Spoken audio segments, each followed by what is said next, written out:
Back to my channel. जय श्री कृष्ण। बर्बरीक महाभारत के कैसे महान योद्धा थे। वे घटोत्कच और अहिल्यावती नागकन्या माता के सबसे बड़े पुत्र थे। उनके अन्य भाई अंजन पर्व और मेघवर्ण का भी उल्लेख महाभारत में दिया गया है। बर्बरीक को उनकी माँ ने यह सिखाया था कि हमेशा हारने वाले की तरफ से लड़ना, और वे इसी सिद्धांत पर लड़ते भी रहे। बर्बरीक को कुछ ऐसी सिद्धियाँ प्राप्त थी जिनके बल से पलक झपकते ही महाभारत के युद्ध में भाग लेने वाले समस्त वीरों को मार सकते थे। जब यह युद्ध में महायत सहायता देने आए तब उनकी शक्ति का परिचय प्राप्त कर श्री कृष्ण ने अपनी कूटनीति से उन्हें रणचंडी को बलि चढ़ा दिया। महाभारत युद्ध की समाप्ति तक युद्ध देखने की इनकी कामना श्री कृष्ण के वरदान से पूर्ण है और इनका कटा सिर अंत तक युद्ध देखता रहा। चलिए जानते हैं कि मरते हुए कर्ण को बर्बरीक ने क्या दिया। बाल्यकाल से ही वे बहुत तीर और महान योद्धा थे। उन्होंने अपनी माता के कहने पर युद्ध कला भगवान श्री कृष्ण से सीखी और उनके परीक्षण में वे अजय योद्धा बन गए। माँ आदि शक्ति की तपस्या कर उन्होंने असीमित शक्तियों को प्राप्त कर लिया। तत्पश्चात अपने गुरु श्री कृष्ण से भी अर्जित कर लिया। आज्ञा करके कई वर्षों तक महादेव की घोर तपस्या की, उन्हें प्रसन्न किया और भगवान शंकर से 3 अभेद बाण प्राप्त किए और 3 बाणधारी का प्रसिद्ध नाम प्राप्त किया।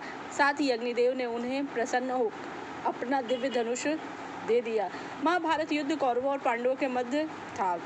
यह समाचार बर्बरीक को प्राप्त हुआ तो उनकी भी युद्ध में शामिल होने की इच्छा जागृत हुई। वे अपनी माता से आशीर्वाद प्राप्त करने पहुंचे तब मां को हारे हुए पक्ष का साथ देने का वचन दे दिया। वे अपने नीले घोड़े, जिसका रंग नीला था, पर 3 बाण और धनुष के साथ कुरुक्षेत्र की रणभूमि में अग्रसर हुए। सर्वव्यापी श्री कृष्ण ने ब्राह्मण वेश धारण कर बर्बरीक की परिचित होने के लिए उन्हें रोका और यह भी जानकारी दी और हंसी भी उड़ाया। वह मात्र 3 बाण से युद्ध में सम्मिलित होने आए। ऐसा सुनने पर बर्बरीक ने उत्तर दिया कि मात्र 1 बाण शत्रु सेना को परास्त करने के लिए पर्याप्त है और ऐसा करने के बाद बाण वापस तरकश में वापस आ जाता है। यदि तीनों बाणों को प्रयोग में लिया जाए तो तीनों लोकों में हाहाकार मच जाएगा। इस पर श्री कृष्ण ने उन्हें चुनौती दी कि पीपल के पेड़ के सभी पत्तों को छेद कर दिखाओ, जिससे नीचे दोनों खड़े थे। बर्बरीक ने चुनौती स्वीकार की और अपने त्रिगुण से 1 बाण निकाला और ईश्वर को स्मरण कर पेड़ के पत्तों की ओर चलाया। सर्वव्यापी क्षण भर में ही पेड़ के सभी पत्तों को भेद दिया और श्री कृष्ण के पैर के इर्द गिर्द चक्कर लगाने लगा, क्योंकि एक पत्ता उन्होंने अपने पैर के नीचे छुपा लिया था। बर्बरीक ने कहा कि आप अपने पैर को हटा लीजिए, वरना ये आपके पैर को चोट पहुंचा देगा। श्री कृष्ण ने बालक बर्बरीक से पूछा कि वह युद्ध में किस ओर से सम्मिलित होगा, तो बर्बरीक ने अपनी माँ को दिए वचन को दोहराया और युद्ध में हारने वाले की तरफ से ही मैं युद्ध लड़ूंगा। श्री कृष्ण जानते थे कि युद्ध में हारेंगे तो कौरव ही निश्चित ही, और इस पर अगर बर्बरीक ने उनका साथ दिया तो परिणाम उनके पक्ष में ही होगा। ब्राह्मण वेश श्री कृष्ण ने बालक से दान की अभिलाषा व्यक्त की। इस पर वीर बर्बरीक ने उन्हें वचन दिया कि अगर वह उनकी अभिलाषा पूर्ण करने में समर्थ होगा तो अवश्य करेगा। श्री कृष्ण ने उन्हें शीश का दान मांगा। बालक बर्बरीक क्षण भर के लिए चकरा गया, परंतु उसने अपने वचन की दृढ़ता बनाए रखी। बालक बर्बरीक ने ब्राह्मण वेशधारी भगवान श्री कृष्ण के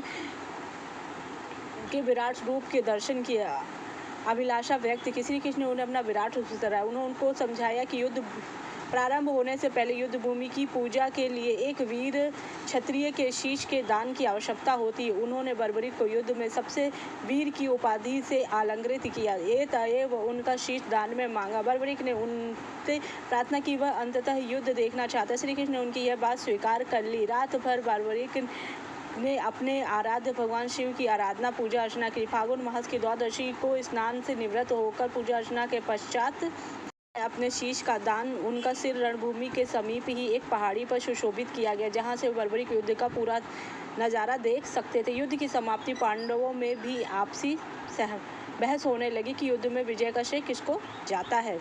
इस समय बर्बरीक ने कर्ण को अमरतत्व का वरदान दिया। बर्बरीक भीम के पौत्र और घटोत्कच के पुत्र थे। वे एक महान योद्धा थे जिन्हें 3 अमोघ बाण मिले थे। वे महाभारत युद्ध में भाग नहीं ले सके। बर्बरीक चाहते थे कि कर्ण अजय हो जाए, लेकिन बर्बरीक की यह इच्छा कर्ण ने नहीं पूरी की, क्योंकि वह नहीं चाहते थे कि वह किसी का भी सहारा लेके युद्ध में भाग ले। इसलिए उन्होंने अमर तत्व का वरदान स्वीकार ना करके कर्ण ने नहीं किया, क्योंकि वह नहीं चाहता था कि उसे और अधिक पीड़ा सहना पड़े, क्योंकि वह बचपन से ही बहुत ही पीड़ा में था।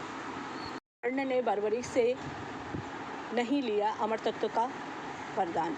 युद्ध की समाप्ति पर पांडवों में ही बहस होने लगी कि युद्ध में विजय का श्रेय किसको जाता है। इस पर श्री कृष्ण ने उन्हें सुझाया कि बर्बरीक का शीश संपूर्ण युद्ध का साक्षी, अतएव उनसे बेहतर निर्णय भला कौन दे सकता है। इस बात से सहमत हो गए। बर्बरीक के शीश ने उत्तर दिया कि श्री कृष्ण युद्ध में विजय प्राप्त कराने में सबसे महान कार्य किया। उनकी शिक्षा, उनकी उपस्थिति, उनकी युद्ध नीति ही निर्णायक थी। उन्होंने युद्ध भूमि में सिर्फ उनका सुदर्शन चक्र घूमता हुआ दिखाई दे रहा था, जो शत्रु सेना को काट रहा था। यह सुनकर श्री कृष्ण ने बर्बरीक को वर दिया और कहा कि तुम मेरे श्याम नाम से पूजे जाओगे। खाटू नामक ग्राम में प्रकट होने के कारण तुम्हें खाटू श्याम के नाम से प्रसिद्धि पाएगी और मेरी सभी 16 कलाएं तुम्हारे शीश में उपस्थित होंगी और तुम मेरे स्वरूप बनकर पूजे जाओगे। आज भी भगवान खाटू श्याम की पूजा होती है। जो भी इच्छा लोगों की रहती है वह भगवान खाटू श्याम के चरणों में जाकर अपनी पूरी कर लेते हैं। इस तरह भगवान श्री कृष्ण ने अपना ही स्वरूप खाटू श्याम में प्रवेश करा दिया।